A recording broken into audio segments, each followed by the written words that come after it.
Norse mythology was not one of my favorite mythologies when I started reading this series. I found it incredibly confusing.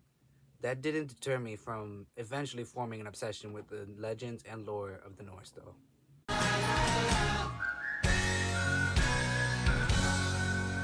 I am Jam, welcome to my channel, and here we read books and talk about them. This time we'll be reading Magnus Chase and the Gods of Asgard, about a homeless child who discovers his connections to the Norse world. Now, on to the rest.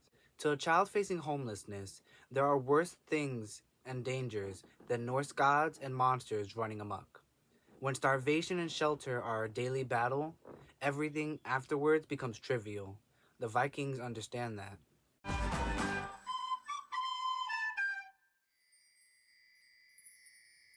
So again, the gods are real. This time it's the Norse ones, as are all their legends, magic, prophecy, magical objects, and so on. So let's explore some of those things here.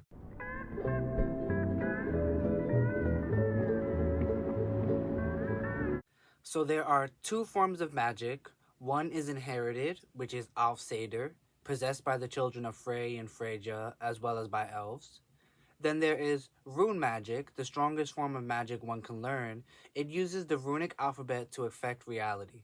To learn them, one must go through a form of great suffering, like how Odin hung from the world tree for 9 days to learn their secrets. Bone steel is a type of magical metal, like how the Greek gods have celestial bronze and the Roman gods have imperial gold. The Norse gods and their offspring use this metal to great effect. Red gold is a magic currency also used by those of the Norse world.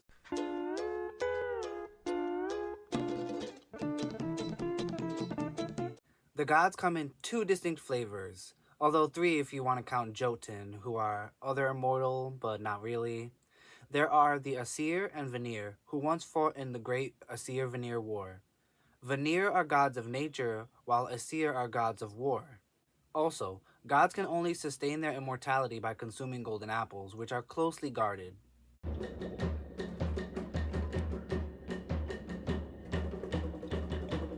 Some archaeologists suggest that Leif Erikson, son of the god Skirnir and a famous Norse explorer, established a settlement called Vinland in what is modern-day Boston.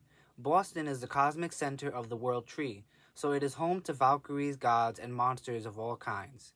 It is also the home of Magnus Chase, our chosen protagonist.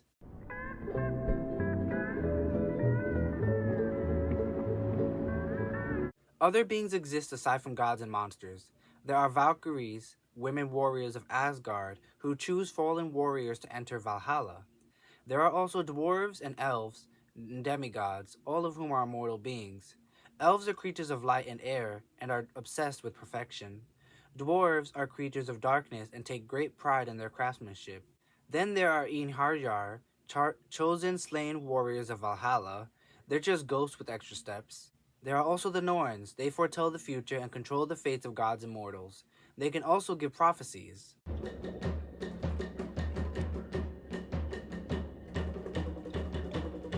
There are many magical creatures and animals littered throughout Norse mythology.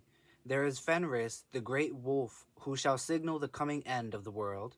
There is also creatures like Ratatask, the great squirrel, who spreads gossip between the eagle at the top of the world tree and Nidhogg, the serpent at the bottom of the world tree.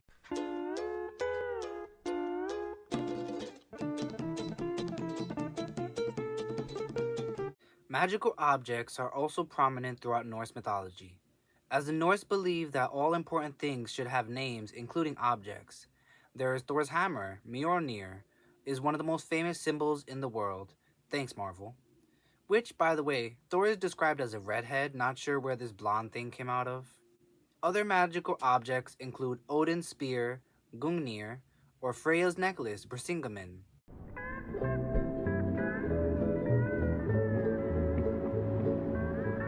Norse mythology tells us that there are 9 realms that exist as layers of reality overlaying one another, and they're all connected to one another through the world tree Yggdrasil.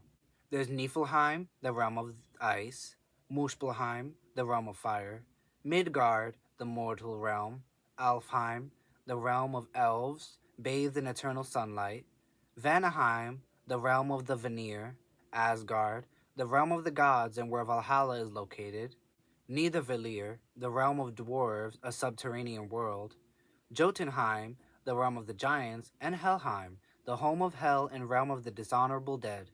There are other places too, not realms per se, like Folkvangar, home to the honored dead chosen by Freya. It is a meadow where everyone is at peace and having a good time. Freya rules over it from her hall, Sesrumnir. Then there's Valhalla, home to the slain warriors chosen by Odin. They battle every day until Ragnarok. It resembles a hotel at the moment. There's also Svartalfheim, home of the Dark Elves. It's like a neighborhood in Nidavellir. Then there's the Bifrost Bridge, which connects Asgard and Midgard. And finally, there's Ginnungagap, the primordial abyss where all of creation sprang forth from. It is also responsible for a mist that helps obscure reality from humans.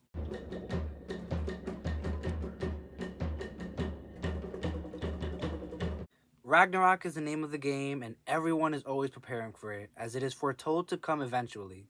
It describes the end of the world, the war to come that will end all wars, the freeing of Fenris the wolf. If you played or heard of God of War, you're familiar with the concept of Armageddon.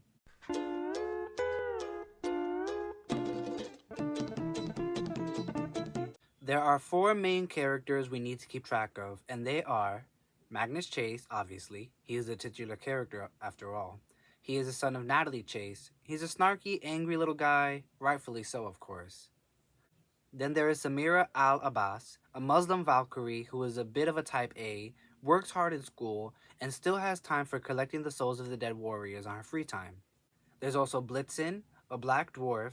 He is one of the guardians of Magnus, having watched over him while he was on the streets. There's also Hearthstone, a deaf elf. He is working at becoming proficient at casting rune magic, and one of the other guardians Magnus has looking out for him.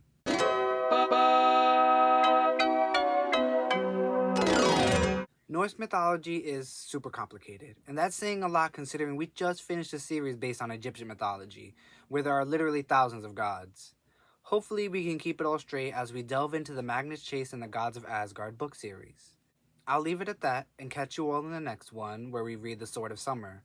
Leave a like, comment below, and subscribe if you haven't. Bye! Bye!